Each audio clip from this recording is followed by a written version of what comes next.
हे दोस्तों, एक ईगल की कहानी एक ऐसी कहानी है जो मुझे यकीन है कि जीवन के प्रति आपका दृष्टिकोण बदल देगी। चील की अपनी प्रजाति का सबसे लंबा जीवन काल होता है।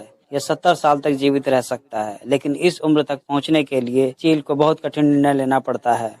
अपने 40 साल की उम्र में चील के लचीले पंजे अब शिकार को नहीं पकड़ सकते और इसकी लंबी और नुकीली चोंच मुड़ी हो जाती है। इसके पुराने और भारी पंख अपने मोटे पंखों के कारण इसकी छाती से चिपक जाते हैं और उड़ान मुश्किल कर देते हैं। फिर चील के पास केवल दो विकल्प रह जाते हैं: मरना या दर्द की प्रक्रिया से गुजरना।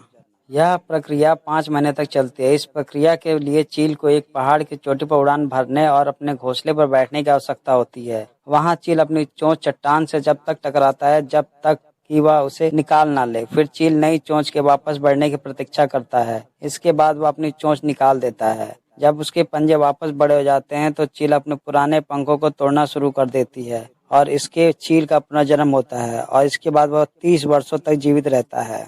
जीवित रहने और जीने के लिए बदलाव की जरूरत क्यों है? हमें भी बदलाव की प्रक्रिया शुरू करनी होगी।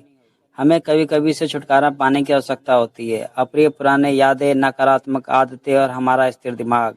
अतीत के बोझ से मुक्त होकर ही हम वर्तमान के लाभ उठा सकते हैं।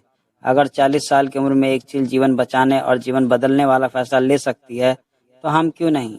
नई यात्रा को आगे ले जाने के लिए अपने नकारात्मक पुरानी सीमित मान्यताओं को छोड़ दें, अपना दिमाग खोलें और अपने जीवन के लिए एक चील की तरह ऊंची उड़ान भरने दें। जब वर्षा होती है तो सभी पक्षी आश्रय लेते हैं, लेकिन ईगल बादलों के ऊपर उड़कर बारिश से बचता है। समस्या सभी के लिए सामान्य है, लेकिन इसे हल करने के रवैये से फर्क पड़ता है। बदलाव से डरो मत, स्वीकार करो शान से।